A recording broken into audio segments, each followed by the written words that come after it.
이번에는 미국에 빠진 사건의 실마리를 풀어보는 미제 사건 파일입니다. 사회부 최우영 기자. 여느 때와 마찬가지로 학교에 가야 되는 딸을 깨우러 엄마는 딸을 방에 들어갔습니다. 그런데 자고 있어야 될 딸은 보이지 않고 잠시 후에 어머니는 한 통의 전화를 받고 딸을 찾으러 전남 나주로 달려가게 됩니다.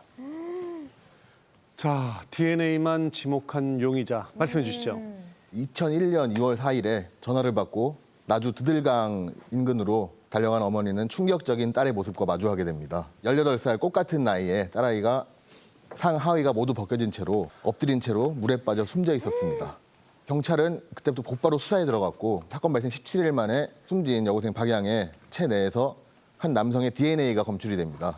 경찰은 이게 옷이 벗겨진 채로 있던 걸로 봐서 성폭행 이후에 살해당한 것으로 추정을 하고 그 DNA 정보를 토대로 주요 용의자나 데이터베이스들을 뒤지는데 안타깝게도 일치하는 DNA가 없었습니다. 그래서 결국 발생 한 달 만에 이 사건은 미제 사건 처리가 됐고요. 가족들의 이제 고통은 여기서 끝이 아니었습니다.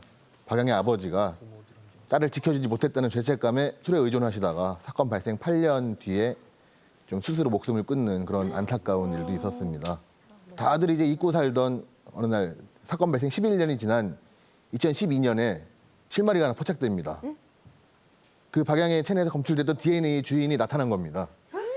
그 사람은 다름 아닌 목포 교도소에서 딴 죄로 복역 중이던 김모 씨였습니다. 그래서 이제 김 씨에게 가서 뭐 경찰이고 이런 분들이 범행을 물어보는데 처음엔 그냥 모른다고 합니다. 박양도 누군지 모르고. 그러다 DNA 나왔다. 이거 어떻게 할 거냐 했더니 사건 발생 3, 4일쯤 전에 채팅 사이트에서 만나서 합의하에 관계를 가졌다. 이렇게 말했는데 이제 경찰에 따르면은 그 DNA는 박양이 사망하기 한 서너 시간 전에 또 관계가 있었음을 보여준다. 그런 증거가 있었습니다. 그럼 거짓말이네요. 예, 그래서 3, 4일 전에 만났다는 김 씨의 말은 거짓이 되는 거죠. 그리고 가만 보니까 그 사건 당시에 김 씨와 박양이 100m 인근 지역에 거주를 했었고 박양 컴퓨터를 그때 통신 수사했을 때 보면 채팅 사이트에서 김 씨와 대화를 한 내역도 남아있긴 했습니다. 뭐 이제 법인을 다 잡았다 이렇게 생각을 했는데 김 씨는 범행을 부인했고 또 한 번 뜻밖의 일이 벌어집니다. 바로 검찰에서 증거불충분을 이유로 불기소 처분을 했습니다. 왜요? 어떻게? 마지막으로 박양을 본 사람이 있었는데 밤에 봤는데 다른 남자가 있었고 근데 그 남자가 김 씨는 아니었다. 그리고 이제 김 씨도 계속 부인하기 때문에 이제 증거 불충분으로 결국은 미제 사건이 됐습니다.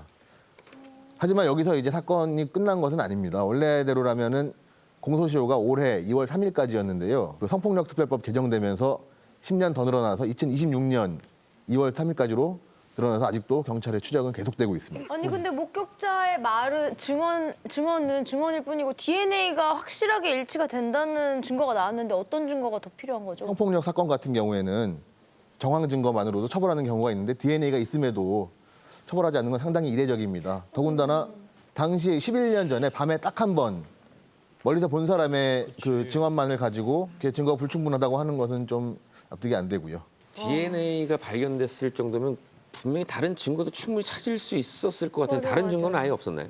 안타깝게 이제 뭐 지문 같은 증거들은 없었고요. 다만 경찰이 좀 집중해서 봤던 부분은 광주에 살던 박양이 어떻게 나주에서 이제 그 시신으로 발견됐을까 하는 부분입니다.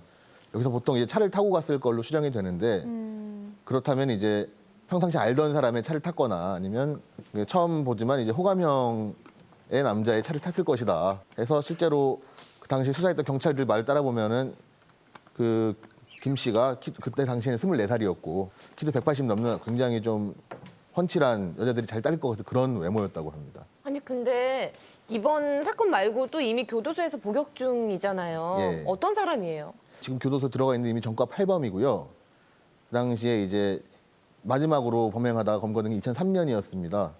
그때는 이제 강도 살인인데 어떤 남성 2명을 이제 돌로 때리고 목을 졸라서 살해한 뒤에 야산에다 안매장하고 금품을 빼앗은 그 당시에 그 나이는 아직 26살이었습니다. 안매장이요? 예. 확실한 증거 없이 이 사람이 범인이라고 단정지어서 얘기하는 것도 안 되겠지만 이 사람 성향으로 볼 땐 충분히 그럴 수 있는 사람인 것 같은데 그쵸. 너무 억울해요 지금 미제 사건이라서. 그러면 이제 김 씨에 대해서는 더 이상 수사를 할 수가 없는 겁니까? 일치하는 DNA 검출 이후에 경찰에서도 다시 수사하기 위해서 이제 전담팀을 꾸리고 증거들을 좀 더 보충해서 이렇게 그 검찰에 송치를 했는데 아직까지 검찰에서는 이제 증거가 불충분하다고 좀 판단을 하고 있는 상황이고요. 그 증거를 모아서 한 번 더 이제 기소를 할 방침을 검토하고 있는 중입니다.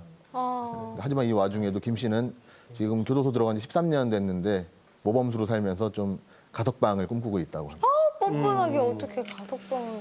여고생의 억울한 죽음이 하루빨리 해결됐으면 좋겠네요. 마지막으로 정리해 주시죠. 모든 정황이 당신을 가리키고 있습니다. 가석방은 꿈도 꾸지 마십시오.